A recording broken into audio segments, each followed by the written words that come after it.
Voici une capsule de rentrée qui en réalité fait le pontage avec ce qu'on s'est dit notamment sur le Frexit et le besoin de défendre la monnaie cet été.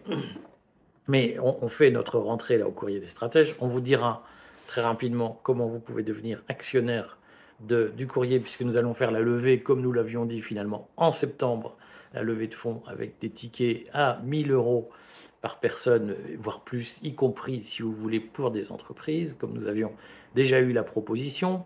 Mais d'ici là, je vous fais une capsule de rentrée pour vous dire qu'il y a deux éléments essentiels à regarder dans cette rentrée. Les éléments essentiels, comme toujours, ne font pas partie du théâtre politicien. C'est pas Darmanin, Borne, Macron, je ne sais quoi, la destitution, Biden, truc bidule, tout ça, c'est le théâtre qu'on vous affiche pour vous perdre derrière des rideaux de fumée. Il y a deux éléments fondateurs qui vont articuler notre vie quotidienne pendant les 2 prochaines années et qui se sont produits, en réalité il y en a 3, je vais vous dire lesquels, qui se sont produits en fin de semaine ou qui vont se produire instamment. Ces 3 éléments, c'est quoi? C'est le discours des banquiers centraux à Jackson Hole. Je vais vous dire ce que ça signifie pour votre patrimoine, pour votre pouvoir d'achat, pour votre niveau de vie dans les années à venir. C'est l'entrée en vigueur du Digital Service Act, le règlement de la Commission européenne qui permet la censure d'Internet. Et troisième élément fondateur qui plane dans tous les esprits, sur tous les esprits, c'est le dévoilement de la stratégie bas carbone de la France par Macron, mais à l'unisson de ce que font les pays européens. Cette stratégie bas carbone doit être dévoilée début septembre, elle devait l'être le 14 juillet, elle le sera début septembre, et elle aura là aussi un fort impact pour plusieurs années sur votre pouvoir d'achat, sur votre niveau de vie. Ce sont ces 3 éléments-là qu'il faut suivre, mais avec une priorité bien sûr, avec ce qui va venir, c'est-à-dire les taux d'intérêt, je vous en dis tout de suite 2 mots, et la stratégie bas carbone. Le Digital Service Act, il va produire ses effets, mais il est passé, il est entré en vigueur le 25 août.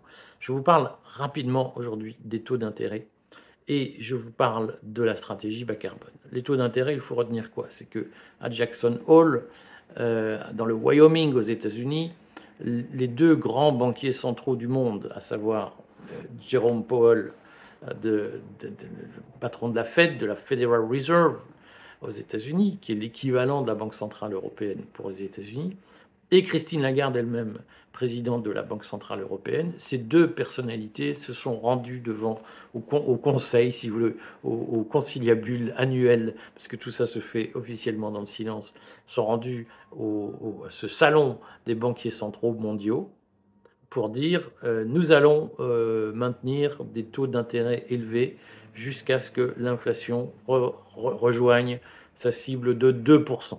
Ça veut dire quoi? Ça veut dire que les banquiers centraux nous ont annoncé que l'argent va être cher pendant de nombreuses années encore et que pendant de nombreuses années encore, les banques vont réduire leur crédit. Alors, si vous ne comprenez pas tout ce que ça veut dire, c'est normal. Regardez, fouinez quand même dans la chaîne YouTube du Courrier des Stratèges, j'ai fait pas mal de vidéos sur l'argent, sur les taux d'intérêt, sur l'impact des taux d'intérêt, sur la crise obligataire qui couvre. Nous avons une chaîne patrimoine qui va reprendre son service dédié sur YouTube. Cette chaîne patrimoine vous donne déjà des indications sur l'impact de ces taux d'intérêt élevés ou de cette remontée des taux d'intérêt, des taux directeurs des banques centrales sur votre patrimoine. Sachez que là, sans surprise d'ailleurs, Jérôme Powell a annoncé que la politique allait continuer et il oblige Christine Lagarde, la BCE, à suivre cette stratégie. Ça veut dire concrètement que dans la pratique, les intérêts financiers vont être de plus en plus âpres au gain. C'est aussi une opportunité pour vous si vous avez un peu de patrimoine. Si vous n'en avez pas, c'est une très mauvaise nouvelle. Sauf que c'est une politique qui est destinée à casser l'inflation, ça c'est pas forcément une mauvaise nouvelle. Simplement, il faut comprendre les impacts financiers en cascade de cette remontée des taux qui ne s'était pas produite depuis plus de 20 ans. Et donc, vous allez nous allons vivre des années difficiles, en grande partie parce que nous sommes tous drogués à l'argent facile, hein, au prêt 0%. On le redit, je sais qu'un certain nombre de, de gens qui sont là pour semer le trouble dans les esprits et servir la soupe à Macron sans le dire, vous ont expliqué que c'était scandaleux parce que on empruntait sur les marchés à taux d'intérêt élevés, etc.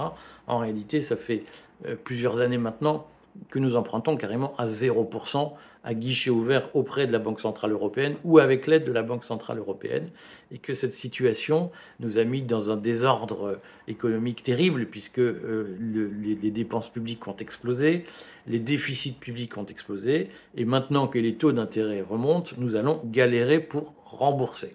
C'est le danger de ces politiques où on se gave, où l'État explose, l'État sans arrêt est en expansion permanente comme l'univers, parce que l'argent est facile et tout le monde s'avachit petit à petit sous l'effet des subventions, des chèques énergie par-ci, des chèques bidule par-là, des chèques rentrée scolaire.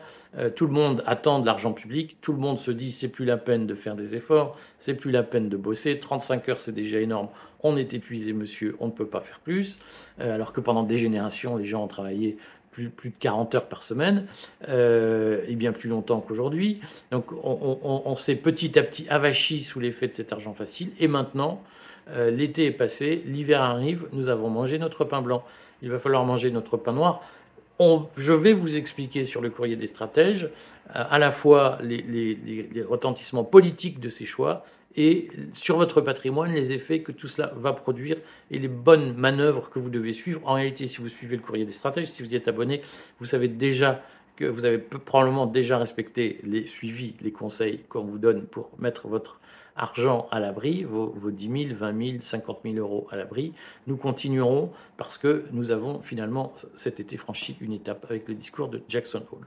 Le discours de Jackson Hole de Jérôme Powell pose un problème particulier au vu du Great Reset qui se met en place. Là aussi, si vous suivez le courrier des stratèges, je ne vous apprends rien. Le Great Reset, c'est quoi? C'est cette théorie de Klaus Schwab, fondateur du Forum de Davos, qui dit après l'épisode Covid, ou en tout cas, il faut utiliser la sidération produite par le Covid pour mettre en place des grands plans de transition énergétique fondés sur une expansion de l'État, fondés sur des investissements publics colossaux, fondés sur des changements obligés de mode de vie, avec une surveillance généralisée des populations pour s'assurer qu'elles ne se révoltent pas, mais en contrepartie, des aides, des subsides, des allocations sociales, des politiques sociales très généreuses pour que les gens obéissent.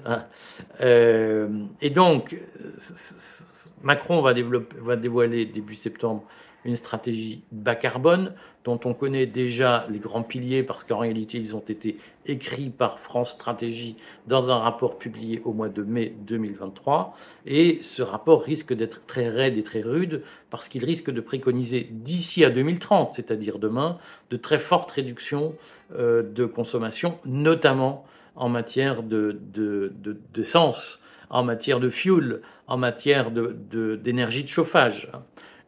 Et ce rapport risque, d'une façon ou d'une autre, de proposer la mise en place de politiques à la fois de crédit social à la chinoise, évidemment ce ne sera pas dit comme ça, mais c'est l'idée, et en même temps des politiques de pénurie. Alors on appelle ça pas ça de la pénurie, on appelle ça de la sobriété. Des politiques de sobriété, c'est-à-dire des politiques très coercitives, très autoritaires, pour vous obliger à consommer moins d'essence, moins de fuel, moins d'énergie fossile, moins de gaz, et vous risquez de voir passer la note à la fin, puisqu'on va vous dire, si vous voulez échapper à ça, vous achetez une voiture électrique. C'est vrai que la voiture thermique, elle coûtait 20 000 balles, la voiture électrique, elle coûte 30 000 balles, mais vous devez l'acheter, sinon vous êtes hors jeu. Et ça va être très douloureux, et ça va être compliqué pour tout le monde, et surtout ça va produire de l'inflation, et c'est pour ça que les banques centrales maintiennent leurs taux élevés dans les années à venir, c'est-à-dire que nous allons vivre des périodes de vache maigre. Suivez les vidéos que nous allons faire pour décliner tout ce que je viens de dire. Si vous n'avez pas tout compris, posez vos questions, je le redis de façon courtoise en commentaire. Les considérations là que j'ai eues, vous êtes trop gros, vous avez des poches sous les yeux, vous dites n'importe quoi, vous êtes un con, etc. J'élimine parce que je ne veux pas être pollué sur le fil de cette chaîne. Mais posez vos questions en commentaire, je ferai des réponses en vidéo à vos questions pour que nous comprenions bien tous ensemble ce qui va se passer.